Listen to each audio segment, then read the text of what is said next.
All right, this is jeng with Old Capital. Appreciate everyone joining today for a multifamily update on financing and taking your questions. So I saw this slide from Ray Dalio, and um, he is definitely in the private markets, equity markets, but I thought it was applicable to real estate as well. So remember this as we go through these slides is debt eats equity. So remember that as we go through these slides. So, all right, so we'll go through a market update, talk about the current financing environment. I had probably 150 people register, so we got a lot of questions. I narrowed it down to about 20, but happy to answer any questions that you guys have live as well.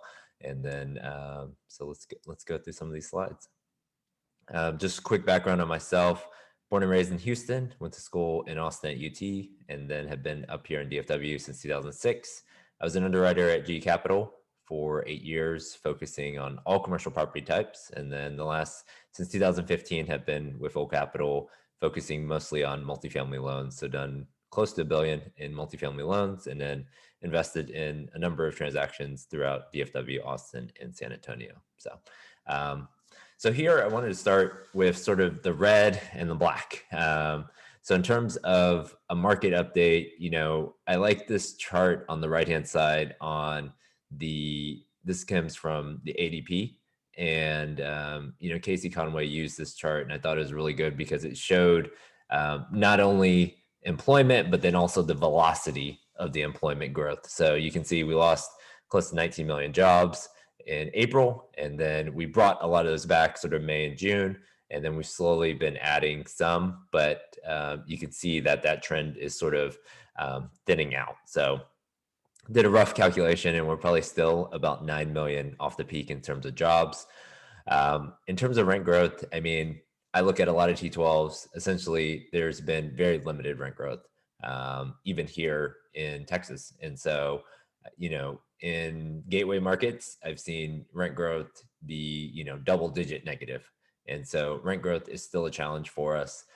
Collections, every month I probably talk to at least 10 to 15 general partners about what they are seeing at their properties. And collections have been difficult. When you look at, I think it's NMHC puts out a sort of rough, what they're collecting in terms of collections. And it's usually in that 90 to 95%, depending on the market. But when you talk to operators, I think collections are still very difficult. And then once you get somebody on, the federal government programs in terms of rent forgiveness and rent relief and things like that. Once they're on that program, it is very difficult to collect money from them from that point. So those three things I would say are sort of hurting the market right now in terms of jobs, in terms of rent growth, in terms of collections. The things that are spurring the market, I would say right now, is number one, capital flows. And so this is investor demand and lender demand.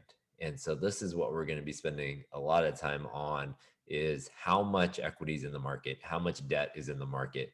And that is driving a lot of the multifamily side right now. Second thing, I mean, this is the capital flow, but it's coming from the government, is just the stimulus, right? So the stimulus checks, the unemployment benefits, I actually had a typo on here before we came on, and I had 1.9 billion. I'm used to talking in billion, but it's actually 1.9 trillion. And so it's a huge, huge package that's coming through. And, in terms of rent assistance. And this is what is spurring people to say, all right, well, we've put out so much money. At some point, where's the inflation? Where's the inflation going to come in?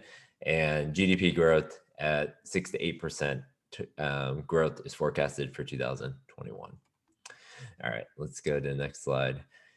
And so I was listening to a pitch from Casey Conway, who's an economist out in Atlanta. We've had him on our speaker series for Old Capital. And he had this cycle. And I was trying to find a good way to articulate what is going on right now. And he referenced this sort of in 2008, 2009. And then no one's going to directly say where we are now, but you can sort of just look at this and get a feel for it, right? So, it sort of starts at the top, sort of with easy money, right? So if you think about 2008, 2009, you're thinking stimulus, or sorry, you're thinking subprime mortgages, you're thinking CMBS, you're thinking easy money, right? And then now you're thinking, all right, federal quantitative easing, you're thinking stimulus. So the easy money sort of starting at the top, and then the next thing that happens is a misread of demand drivers and concentration. So um, this is where it starts getting a little bit tricky, is because when you're looking at um, whether it's collections at properties, whether it's forbearance data, it's hard because there's so much money in the system, right? And so you can't see exactly what's going on. And so that's why if you listen to guys like Ken McElroy, or even there's a lot of people who are sort of, as these forbearances sort of trickle off and it goes away, and banks actually have to start whether it's foreclosures or anything like that, it's going to hit sort of towards the end of 2021 or even possibly 2022, depending on when this easy money sort of runs out. And so that's sort of the sort of warning sign that Casey put out in sort of his last webinar. And so some of these other things, you start misreading the demand drivers, you start having an erosion in underwriting, and then the market changes, right? So COVID definitely was a market change, but then also, what if interest rates come up or cap rates come up? And then all of a sudden, that can spur not only lower valuations, which I think we are seeing that obviously in the hotel section, in terms of property type, in terms of even retail, right? But in terms of multifamily, it's been relatively low.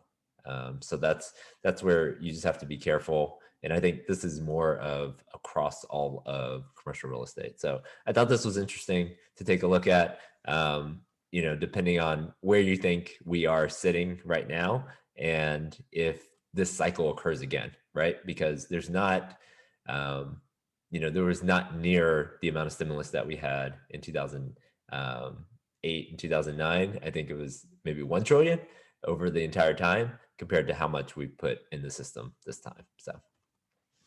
All right, so here is, I'm going to start calling this my multifamily financing cheat sheet, because I think I could probably spend an hour here and talk about all these different types of loans.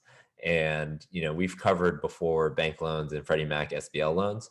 But what I want to cover today really is what is going on sort of on the conventional side on Freddie Mac, Fannie Mae, and then non-recourse bridge, because that, I think, is what has been changing the most.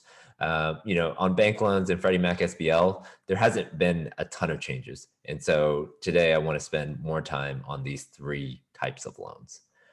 All right. So before we go into sort of what we're seeing right now, I wanted to show this snapshot to show in 2020 what was happening with Fannie and Freddie. And you can see from this report from the Mortgage Bankers Association, and it's a little skewed to me. But I think if you look at the far right column, in terms of agency debt for multifamily, they did 73% of all multifamily mortgage debt in 2020. And that to me is dominating the market. And that was with COVID reserves. That was with everything that they had in place, right? That was with essentially no loans done in sort of April, May of last year, right? But they dominated the sector. And so I want you to keep that in the back of your mind as we move forward, because it's about to change. So a couple changes that are happening right now is from the beginning of the year to right now. I pulled this last week, but 10-year Treasury has been on a run. And at the beginning of 2021, it was probably around that, 80, 90 basis points. It was under 1%, right? And it has run up with sort of the election of Biden, the amount of stimulus coming into the system. Everyone's forecasting inflation, right? So, it's sat anywhere from 60 basis points to 1% for pretty much all of 2020. And so when you think about the 10-year treasury, this is what Fannie and Freddie debt is essentially based off of. So as the 10-year treasury moves up, they add a spread to it, and then that is what your all-in rate is. And so um, I pulled a snapshot of sort of, all right, in January, what was the rate at the beginning of the year? And then what's the all-in rate now, right? So if you look at, this is just, I took some snapshots from deals we quoted back in January and then just last week, right? So if you look at the January slide, our very beginning, you're on a 10-year fix, 9.5-year yield maintenance, you're about 320, 3.2 all in rate, right? So it was, 1% plus about 200 basis points, 220 basis points. And then if you look at March 19th, rates have gone up by another 50, 60 basis points, right? And so, usually that's not easy to stomach as an investor, but what makes it harder to stomach is as your cap rates, right? So we've seen cap rates come down.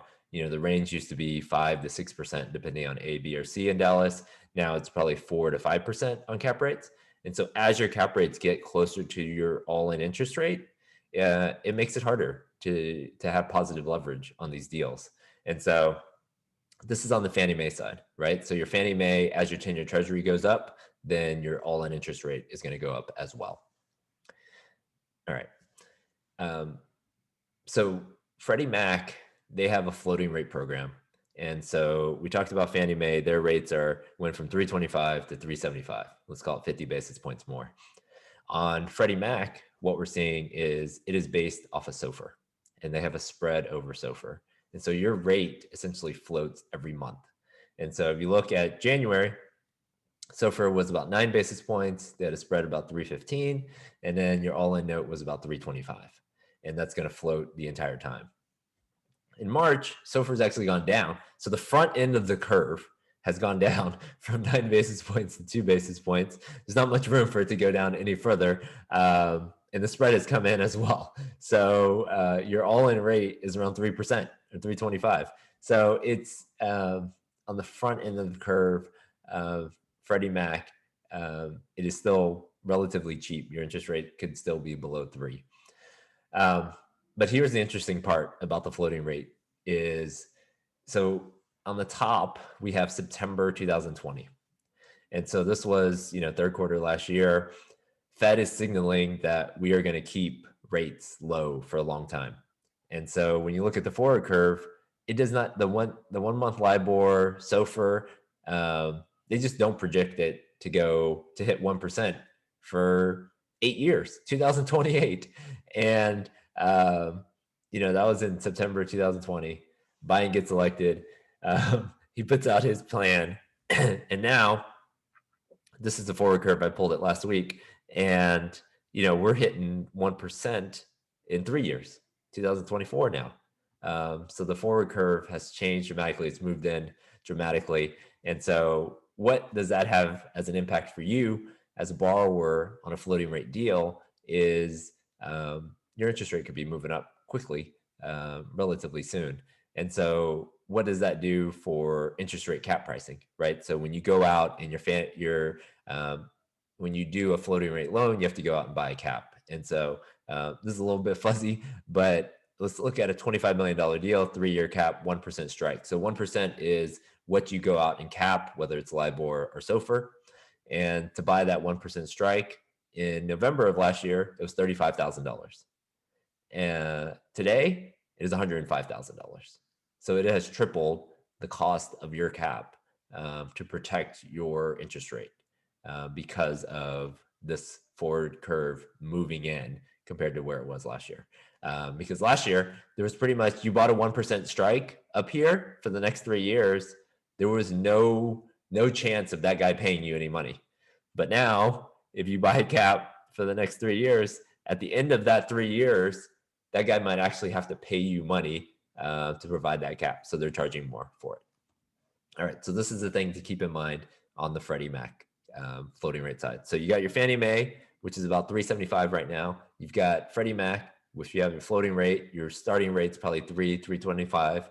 and then you have to go out and buy an interest rate cap, which would probably cost you about $100,000 at close. And so now we're going to move to the third and final column, which is bridge lenders. And what's interesting about bridge lenders is that they come into the market and they leave the market quickly. And so they are not like Fannie and Freddie. So back in 2018, there might have been, let's say, 10 bridge lenders. I could not find a chart, so I made my own chart here. So it's not exact science, but I just wanted to give you timing. 2019, we saw bridge lenders come down a little bit. And then when COVID hit, you could not find a bridge lender if your life depended on it. So literally, guys had tons of money up hard. They had commitments from bridge lenders, and they post-COVID, they disappeared.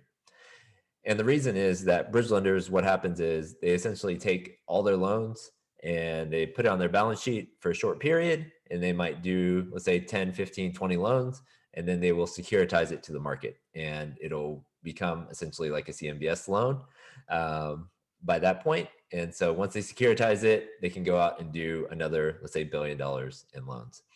In March and April, sort of post-COVID, there was no market to securitize your bridge loan. And so there was nobody here at the table for you to go get a bridge loan with in April and May and June. And then what we started seeing as the market came back, collections were okay. Bridge lenders started coming back into the market. And so in August of last year, I just picked sort of Q3, Q4 last year, we saw maybe 1 or 2 bridge lenders coming back. And then in January, they are all back. So January 2021, everybody got sort of, all right, what are we going to do this year? What's our goal for this year? We're gonna loan on multifamily. So we're not going to loan on office buildings. We're not going to loan on retail. We're not going to loan on hotels. We're going to lend on multifamily. So all the bridge lenders are back. All of them are super competitive in this market today. So then when you start saying, all right, so everybody's back, the amount of bridge lenders are back, how does that impact my interest rate on a bridge loan? And so in 2019, you're probably about 5%. In 2020, April, I just put in 10% because essentially it was a hard money loan. It wasn't a regular bridge loan. And then August, we started seeing rates back around that 5% range. And then, went to 4, then it went to 3.5, then it went to 3.25. So we're seeing it come down because of the competition. So there's all the competition in the bridge lending space. And what we're seeing is that interest rates are coming down and leverage is going up. And so that is what we're seeing in the bridge lending space. And so I want to give you this example of, let's say, a $30 million deal, and you're buying it in Houston or Dallas, and comparing the quotes, right? So you go out and you talk to Fannie Mae, and they're going to probably be around 21 million or 70%, rates around 3.5 to 375. You go, all right, let's go to Freddie. And what's changed on the Freddie side is that Freddie has become a little bit more conservative. They were more conservative 2019 and 2020. They got pretty aggressive, but now they're back to conservative Freddie. And so what we're seeing is that a lot of their quotes are coming in, even though the interest rate is lower, we're seeing a lot of them come in at 65% because they're wanting higher debt service. So yes, the standard box is 125, but we're seeing them come in at 130, 135 cover on some of these deals. And so that's lowering your leverage to, let's say, 65%. And then on the last column, we see the non-recourse bridge. So the non-recourse bridge, they're saying, yep, we can do 80%. You want rehab? No problem. We can add the rehab. So you're up at 85%. And in your interest rate, so there used to be a larger gap between Fannie and Freddie and non-recourse bridge, right? So there used to be maybe a 50 to 100 basis point spread between the two. Right now, that spread has compressed and even they're almost on top of each other now, right? So we've seen bridge quotes on larger deals be as low as 325 or 3.5 all in. And that's lower than Fannie Mae right now. And so what we're seeing is you've got higher proceeds on bridge, and then you've got a similar interest rate or even a lower interest rate. And so that's why bridge has completely sort of changed this market at the beginning of the first quarter is that it is coming, the number of bridge lenders that are coming into the market is creating a lot of competition, which is driving interest rates lower and leverage higher on these deals. And so I wanted to talk about, so Fannie and Freddie, they're sitting at 70%, 65%, and they're seeing these bridge lenders come in and they're like, all right, so what are we going to do? Because we're not going to be as competitive, right? So 10 years running up, we're not being as aggressive on our underwriting. So what do we need to change? So the COVID reserves have not changed since July of 2020. And then this quarter, they changed. So, Fannie Mae, sort of their typical requirements were if it was 6 million or above in loan amount, it was 12 months P&I, and then under 6 million, it was 18 months in P&I, which was pretty heavy for a lower loan. And so they came out in February and said, look, if you have stable collections, you don't owe a lot of people money, or tenants don't owe you a lot of money, we can give you a waiver. And so what a waiver means is essentially, we're not just going to put this in the box, but if you come to us, we look at your deal, we look at your sponsorship, look at the property, everything looks good, you could get your COVID reserves eliminated. So that's 65,135. And then if it's above that in terms of LTV, let's say it's 75% deal, then it could be reduced to 6 months interest only. And so we have seen this on deals where, we might be in that 70, 75% range at a 125. We go in, ask for a waiver, and we've been getting the 6 month interest only reserve instead of the 12 months or 18 months interest only COVID reserve, sorry, which was P&I before. So it is for loans above 3 million, and then senior and student loans are not eligible. So in the forbearance data, you can see that senior and student loans are higher risk in their minds, and their book has been impacted more by COVID this time. So they are not doing anything with senior and student, but if it's conventional above 3 million, you can go in, ask for these waivers. So that's on the Fannie Mae side. Freddie Mac, Freddie SBL has 12 months P&I, and then Freddie conventional has 9 months P&I, and that's sort of been the standard. And then in March, I guess after hearing Fannie do this, they said, actually, guys, we're going to change ours too. So, so now you can go in, and instead of it being P&I, so on before down here on Freddie conventional, it was principal and interest. If you go in now and you are able to get the interest only, so let's say you get 3 years or 4 years interest only, which is typical on an acquisition, then you might be down at 6 months of interest only. And so that is probably the biggest change. I mean, it essentially went from in March and April when COVID hit, it was probably about 10% of your loan in reserves. And then it went to 5% in July. And now at 6 months interest only, you're probably about 2.5%. And so Fannie and Freddie are noticing that they are not 75% of the market anymore. And so if you're not 75% of the market, you're losing market share. They probably want to be 50%, honestly, but they don't want to lose every deal, right? They still want to hit their targets in terms of loan volume. So they're backing off their reserves slowly. And so this just got implemented. So we have a couple of deals in the works right now with Freddie Mac, and they are submitting for these debt service interest reserves with interest only instead of P&I. So that's what we're seeing on the Freddie side.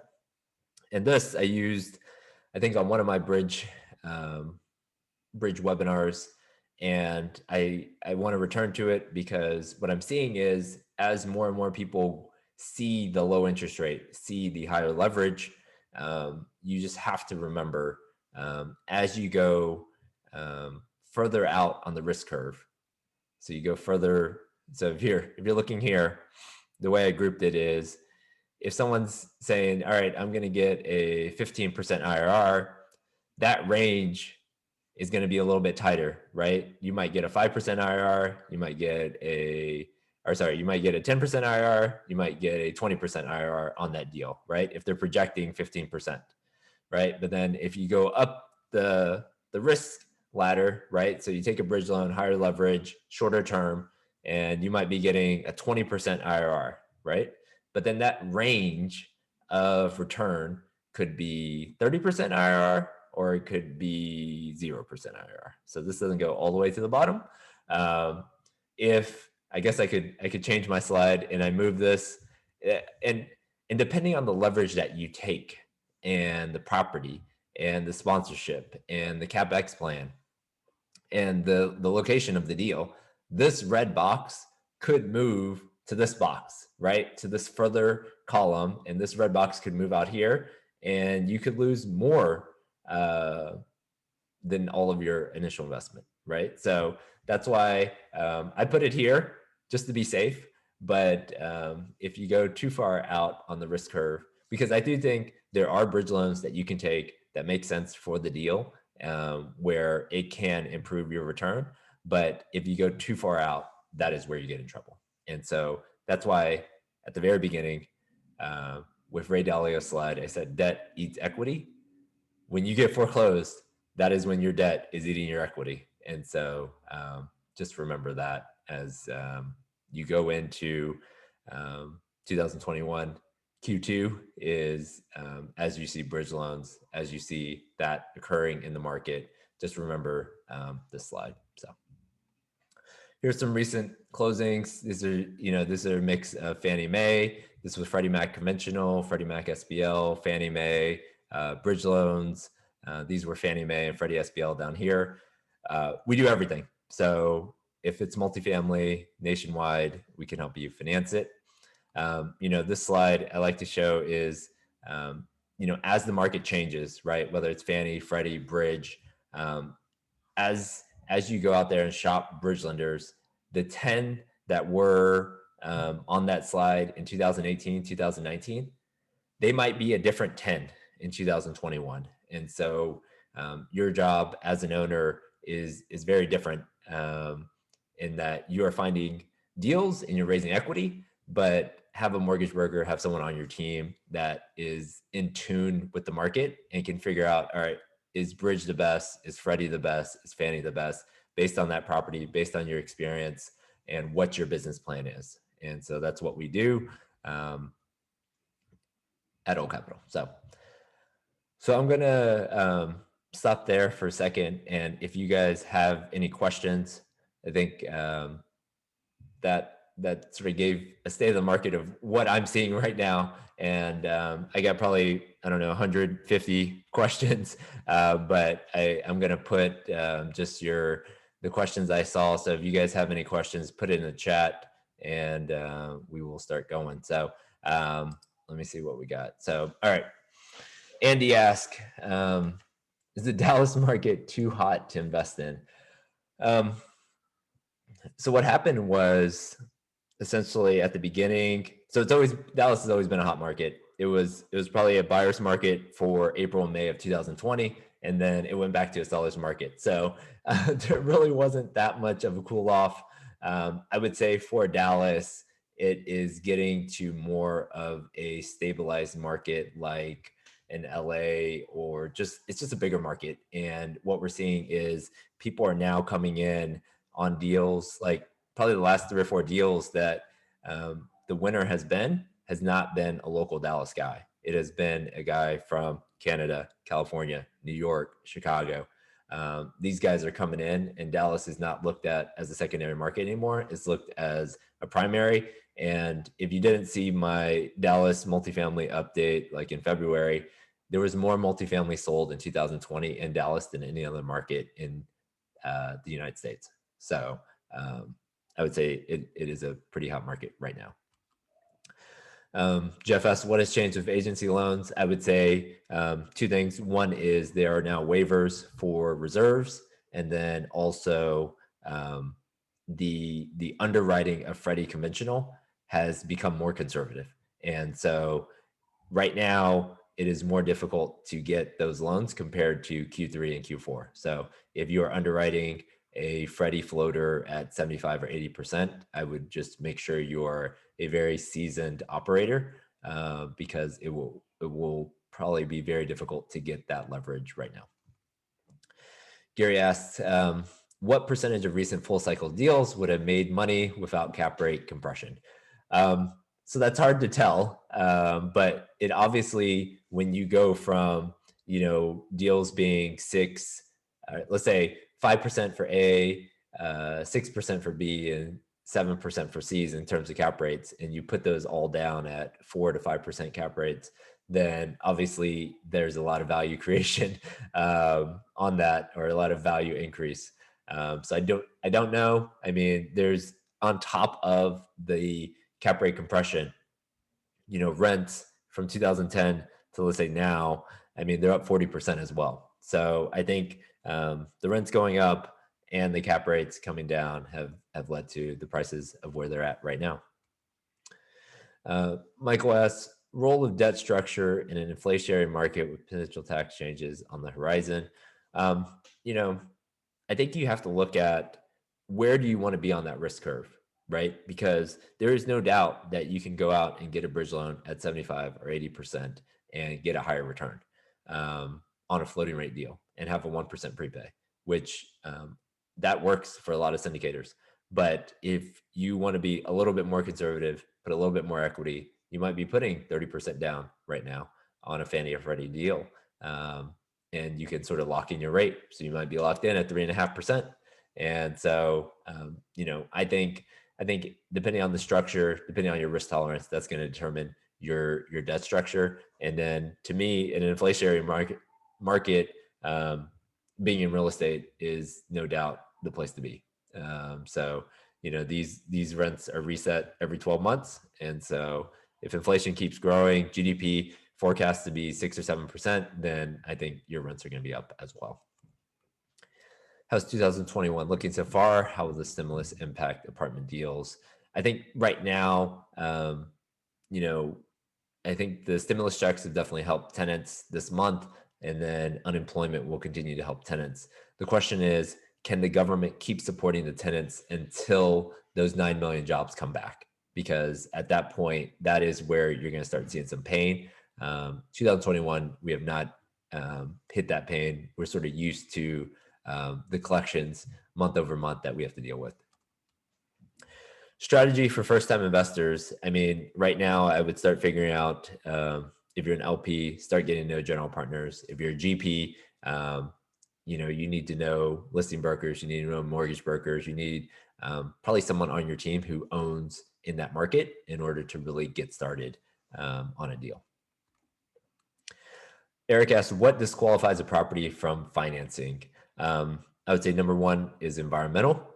And number two, if you're going Fannie or Freddie, is I would say it's very, I'm trying to think of the word, very high crime levels. So if you have a lot of crime on your property, Fannie and Freddie most likely will not finance it. And then if there's any environmental issue, every bank will have an issue with that. Elizabeth asks, how can you underwrite to protect yourself and investors before submitting an LOI? Obviously, let's say you come to me, you say, hey, I want a term sheet on this deal. It's $10 million. I give you a term sheet at $7.5 million at 3.5% interest rate. You can build in a little bit of interest rate cushion. So I'd probably say at least 25 basis points, maybe 50 basis points of interest rate cushion. So maybe use a 4% interest rate in your projection, and then probably a 5% lower loan to value. And so that's how I would protect myself, so that if interest rates go up, what happens is your debt service is not as good. Your coverage is not as good if your interest rate is higher. And so that's going to lower your loan amount. And so that's one thing that I would say to protect yourself. And then also, do as much as you can, between getting an accepted LOI and signing your PSA. So when you sign your PSA, you are going hard on your money typically in primary markets. And so I would probably try to get your Fannie quote and Freddie quote done by that time to protect yourself so that you do not lose your earnest money. Jeremy asks, how long before cap rates start to follow treasuries back up? Right now what we're seeing is there was almost like there was probably like a 3-month lag where in Q3 and Q4, the 10-year treasury was so low. It was 70, 80 basis points, the 10-year treasury. So your rates were in the twos on your debt, or even high threes, or sorry, low threes. And cap rates didn't really drop. And then it seems like everybody woke up in January and said, well, if interest rates are going to be 3%, then why aren't cap rates 4%? And then everybody reset their pricing on these deals. And so we're seeing pricing just sort of stick at the four caps right now in Dallas. And not until people start underwriting deals with a 4% interest rate on their debt do you start seeing cap rates sort of move up. And if people are willing to accept the return that essentially your debt is costing the same as your cap rate, if people are willing to accept that return, there's so much demand, there's so much capital coming into the market, then cap rates aren't going to move, right? But once you see instead of 10 people showing up with offers, there's only 3 people showing up with offers, then there's only 1 person showing up with the offer, then you start seeing the market change. And we have not seen that yet. I feel like we're seeing a little bit lessening in demand in terms of based on where pricing is today, and not everybody is getting to their whisper price, but it is not back where the buyer has control of the deal and you don't have to put up any hard money to get these deals done. So I think there's still a little bit of time that it is a seller's market. Sherry asks, where are you seeing distress in the market? And I would say it is very dependent on market location. And so we're seeing deals that are being foreclosed. We're seeing deals in forbearance, and it is areas where the economy has suffered the greatest. And so I would say in Texas, it's probably your markets that are solely dependent on one employer or one industry, like energy. And they were underwritten to keep performing in that way until they saw a lot of distress. And what we're seeing is people can hang on for a little bit, but if you're at 60, 70% occupancy for a year, 2 years, it's just not going to work. It's not going to, so those deals are getting foreclosed are sold very early. So they're selling pre-foreclosure. All right, let me go to the chat real quick and see if there's any questions. Sterling asks, what are you seeing in hotel lending? Sterling, I'm not seeing much in hotel lending right now, just because we're typically not in that space.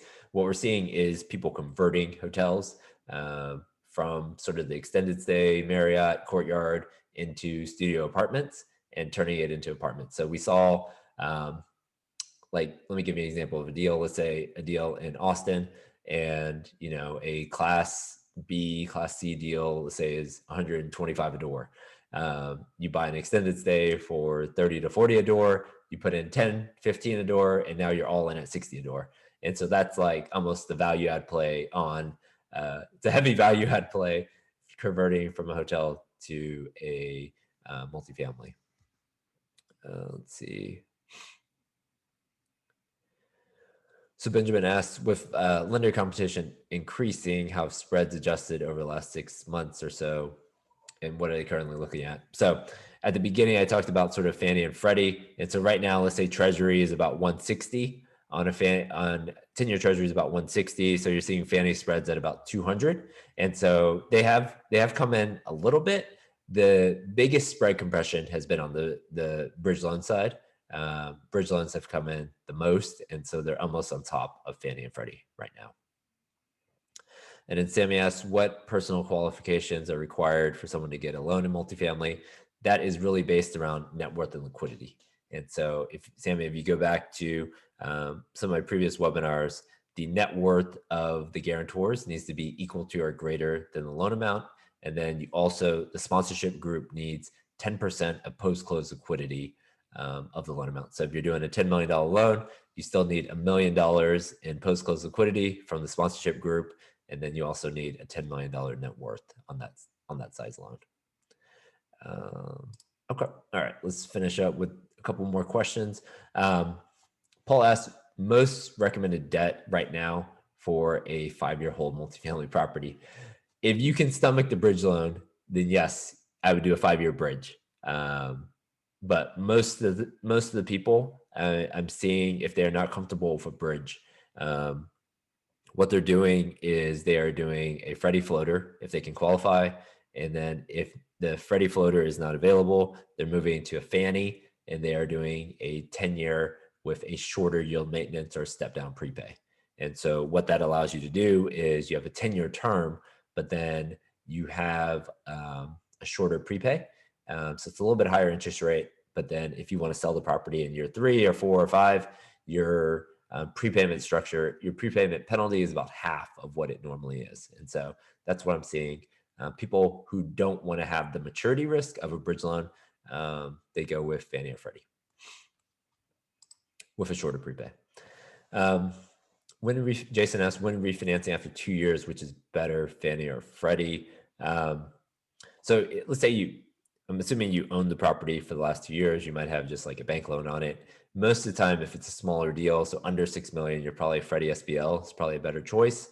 But if it's a larger property, let's say over 10 million in terms of value, then Fannie's probably a better execution there, especially if it's a BSC property.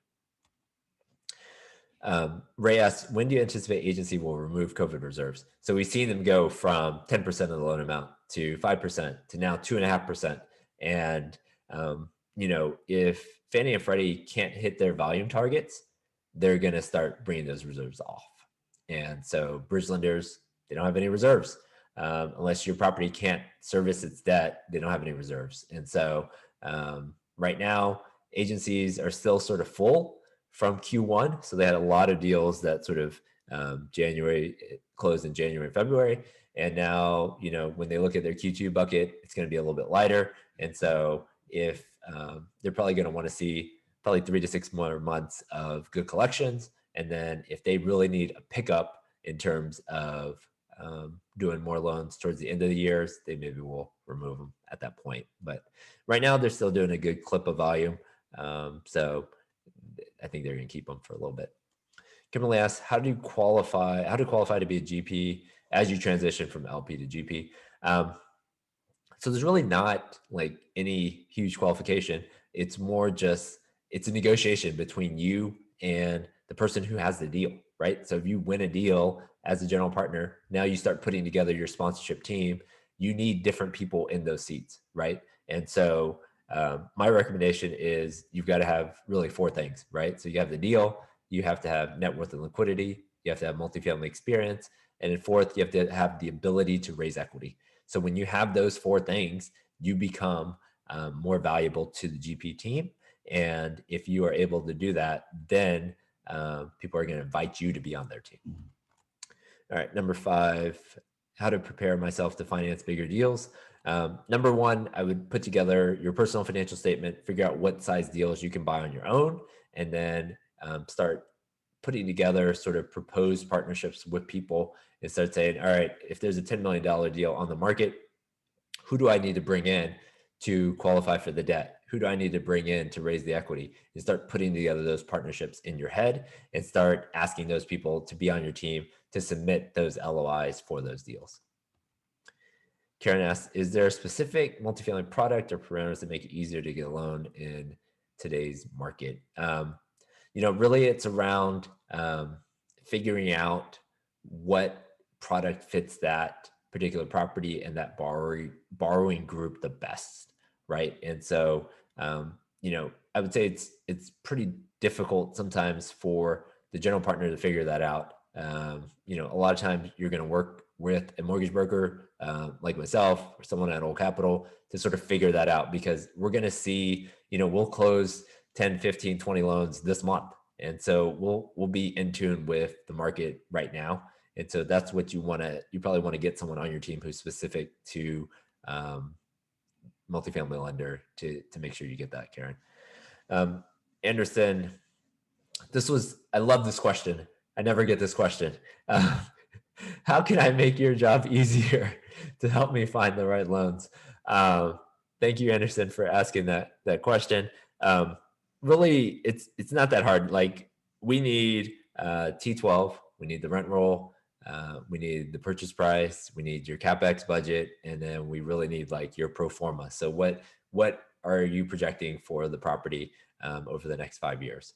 And with that, we can really work with the lenders, talk with the lenders, and figure out what we need.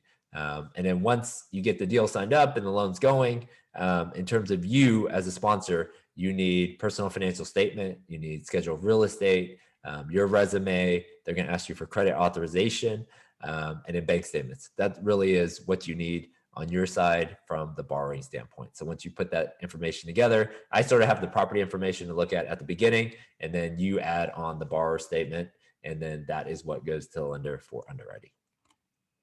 Rachel asks, what are the key things lenders look at when making a decision to lend to a new investor? So I did a full webinar on sort of how Freddie underwrites and all the different things they look at.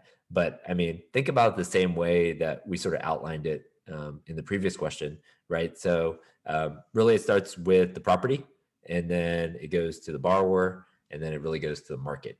And so once you look at those three things, you don't want to have three strikes, right? So if you're a borrower and you've had previous foreclosure and you had a bankruptcy, that's one strike. If you go to a market that has a lot of, let's say, energy concentration or travel component, then that's strike two.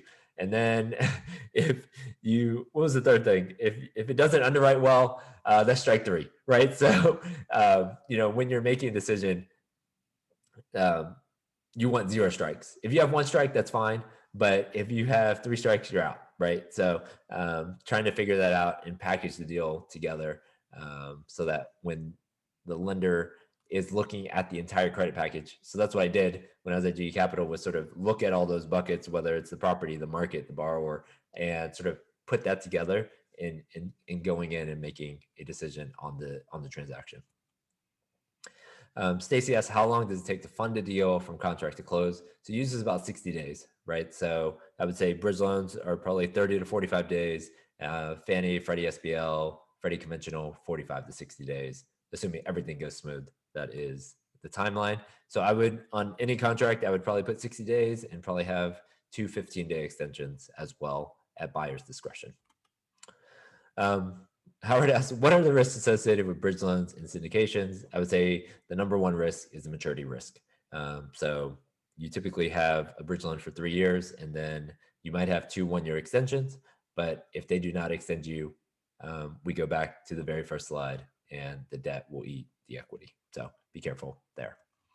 So there's my bio again. In terms of next steps, thank you guys very much for staying on. Definitely subscribe to the channel, YouTube channel, like the video, share this video, join our email list so you get all the updates.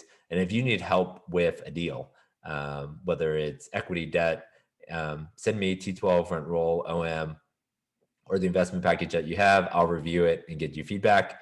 And then if you want to sort of be pre-qualified, set up time with me, just complete a personal financial statement. I can send you a template, and we can discuss sort of buying, selling, refinancing your next multifamily deal. So I'll open it up. I'll go back to the chat and take any questions you guys have.